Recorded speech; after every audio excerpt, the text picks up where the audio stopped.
John chapter 5, Amplified Bible. Later on, there was a Jewish feast, for which Jesus went up to Jerusalem. Now there is in Jerusalem a pool near the sheep gate. This pool in the Hebrew is called Bethesda, having 5 porches, alcoves, colonnades, doorways. In these lay a great number of sick folk, some blind, some crippled, and some paralyzed, shriveled up, waiting for the bubbling up of the water. For an angel of the Lord went down at appointed seasons into the pool, and moved and stirred up the water. Whoever then first, after the stirring up of the water, stepped in, was cured of whatever disease with which he was afflicted. There was a certain man there who had suffered with a deep-seated and lingering disorder for 38 years. When Jesus noticed him lying there, helpless, knowing that he had already been a long time in that condition, he said to him, "Do you want to become well? Are you really in earnest about getting well?" The invalid answered, "Sir, I have nobody when the water is moving to put me into the pool. But while I am trying to come into it myself, somebody else steps down ahead of me." Jesus said to him, "Get up, pick up your bed, and walk." Instantly the man became well and recovered his strength and picked up his bed and walked. But that happened on the Sabbath. So the Jews kept saying to the man who had been healed, "It is the Sabbath, and you have no right to pick up your bed. It is not lawful." He answered them, "The man who healed me and gave me back my strength, he himself said to me, 'Pick up your bed and walk.'" They asked him, "Who is this man who told you, 'Pick up your bed and walk'?"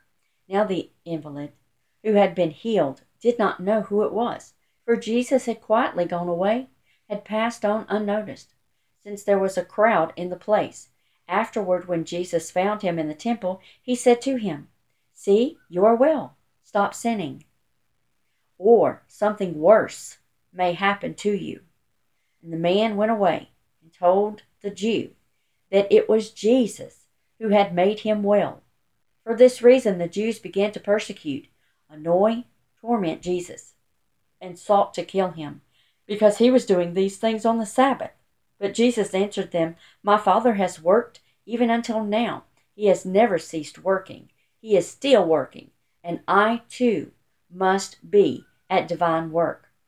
This made the Jews more determined than ever to kill him, to do away with him, because he not only was breaking, weakening, violating the Sabbath, but he actually was speaking of God as being, in a special sense, his own Father, making himself equal, putting himself on a level with God.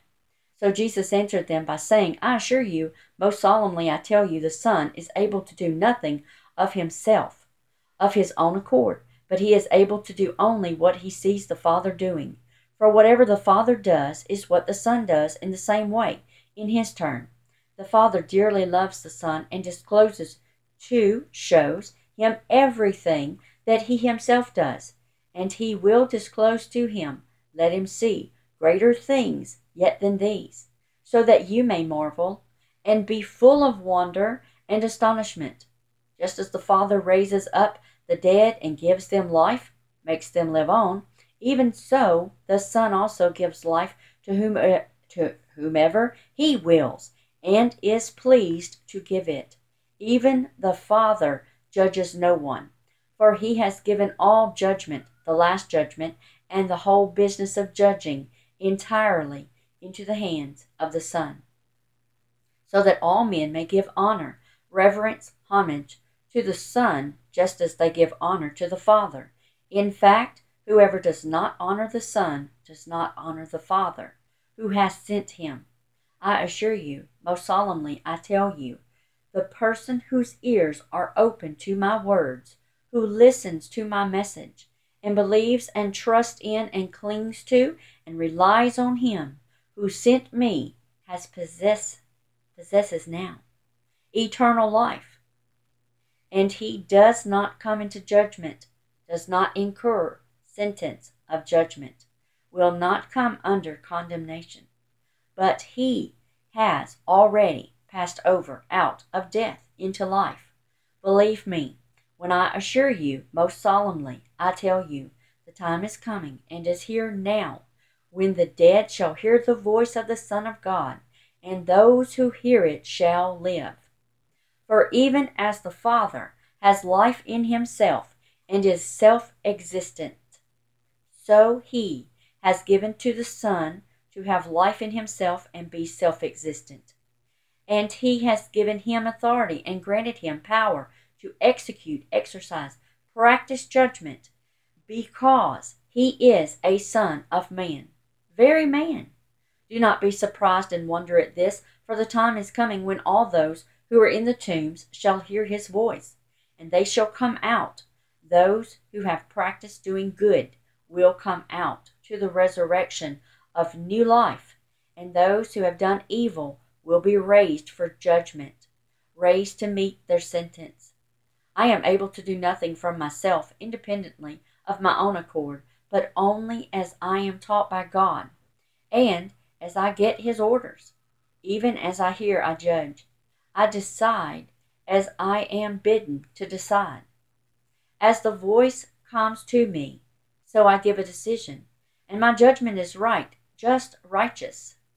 Because I do not seek or consult my own will, I have no desire to do what is pleasing to myself, my own aim, my own purpose, but only the will and the pleasure of the Father who sent me. If I alone testify in my behalf, my testimony is not valid and cannot be worth anything. There is another who testifies concerning me, and I know and am certain that his evidence on my behalf is true and valid. You yourselves have sent an inquiry to John, and he has been a witness to the truth, but I do not receive a mere human witness. The evidence which I accept on my behalf is not from man, but I simply mention all these things in order that you may be saved, made and kept safe and sound. John was the lamp that kept on burning and shining to show you the way, and you were willing for a while to delight, sun yourselves in his light.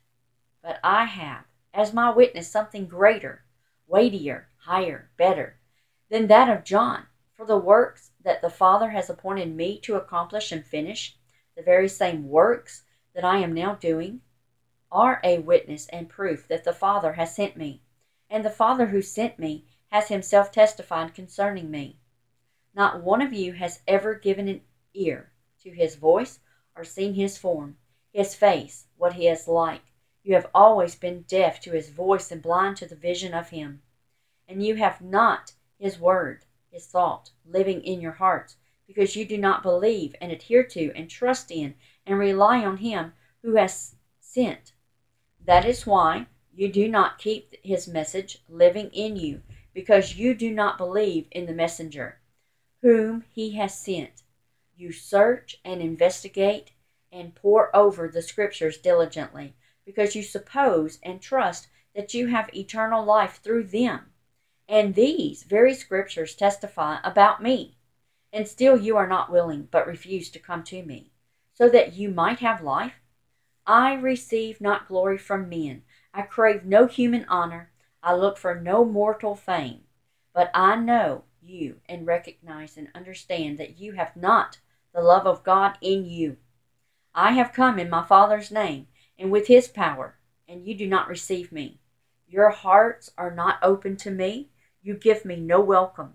But if another comes in his own name, in his own power, and with no authority but himself, you will receive him and give him your approval. How is it possible for you to believe? How can you learn to believe? You who are content to seek and receive praise and honor and glory from one another, and yet do not seek the praise and honor and glory which come from him who alone is God. Put out of your minds the thought, and do not suppose, as some of you are supposing, that I will accuse you before the Father. There is one who accuses you. It is Moses, the very one on whom you have built your hopes, in whom you trust. For if you believed and relied on Moses, you would believe and rely on me, for he wrote about me personally. But if you do not believe and trust his writings, how then will you believe and trust my teachings? How shall you cleave to and rely on my word.